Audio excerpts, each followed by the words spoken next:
ভারতের communist party মার্ক্সবাদী Sepahijala জেলার চতুর্থ সম্মেলন। ভারতের কমিউনিস্ট পার্টি মার্ক্সবাদী সিপাহীজলা জেলা চতুর্থ সম্মেলন অনুষ্ঠিত হলো সোমবার সকালে বিশালগড় অফিস টেলা সিপিআইএম মহকুমা কার্যালয়।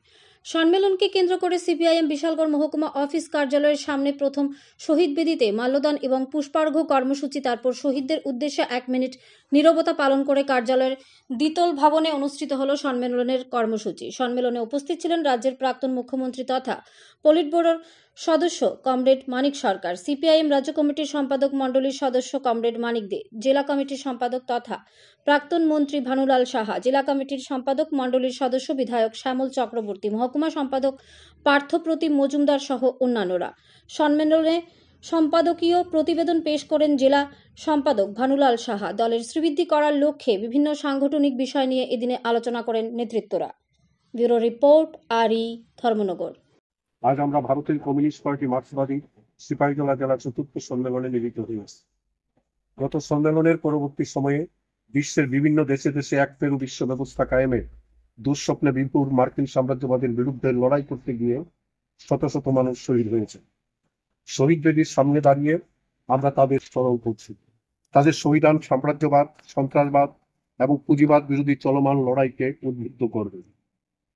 সাম্রাজ্যবাদের নিকট আত্মসমর্পণকারী কেন্দ্রের বিজেপির নেতৃত্বাধীন জোট সরকারের প্রতিটি জনবিরোধী পদক্ষেপের বিরুদ্ধে দুর্বার গণ আন্দোলন করতে গিয়ে কৃষক শ্রেণী ও তাদের সন্ত্রাসীদের হাতে নিহত হওয়া সংগ্রামী সাথীদের, বিশেষ করে বিজেপি এবং আরএসএস এর নৃশংস ও বর্বরোচিত আক্রমণে শহীদ হওয়া শত শত বামপন্থী নেতা কর্মী ও দরদীদের প্রতি আমরা গভীর শোক ও শ্রদ্ধা জানাচ্ছি।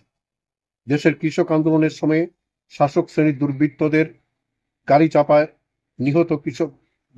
দ্বারা গাড়ি চাপায় নিহত কৃষকদের প্রতি গভীর শোক ও শ্রদ্ধা জ্ঞাপন করছি। আমরা স্মরণ করছি যারা জাতীয় সংহতি, ধর্মনিরপেক্ষতা, অধিকার আদায় ও অর্জিত অধিকার সমূহের সুরক্ষার জন্য আপোষহীন লড়াই করতে গিয়ে প্রাণ বিসর্জন দিয়েছেন।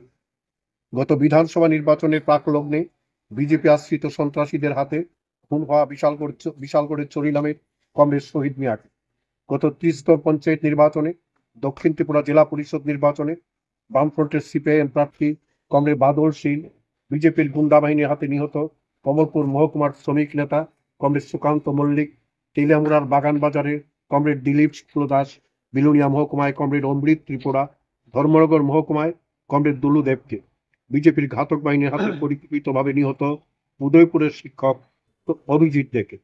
আমরা স্মরণ করছি পশ্চিমবঙ্গের কলকাতায় আরজিকর মেডিকেল কলেজ ও হাসপাতালে প্রতিভাবান চিকিৎসক ডক্টর মৌমিতা দেবনাথকে, যাকে ঘাতকরা কর্মরত অবস্থায় নৃশংসভাবে খুন করেছে। আমরা তাদের সকলের স্মৃতির প্রতি গভীর শোক ও শ্রদ্ধা জানাচ্ছি। পাশাপাশি তাদের সকলের পরিবার পরিজনদের প্রতি গভীর সমবেদনা জানাচ্ছি। কমরেড শহীদদের গৌরবময় স্মৃতি আমরা স্মরণে রাখবো। তাদের অসমাপ্ত লড়াই ও মতাদর্শকে ঊর্ধ্বে তুলে ধরতে সিপাহীজলা জেলা চতুর্থ সম্মেলন অঙ্গীকার করছে। কমরেডের আত্মদান বৃথা যাবে না। আমরা বিশ্বাসী একদিন সত্যর জয় আসবেই, আমরা আমাদের লক্ষ্যে পৌঁছবই। শহীদের পথ পাথরমুদের রক্ত ছড়ানো যাতনা, আমরা জেনেছি এ কঠিন পথে আকি জল ফেলা চলে না। আসুন কমরেড শহীদদের স্মৃতির প্রতি গভীর শ্রদ্ধা জানিয়ে আমরা 1 মিনিট নীরবতা পালন করব।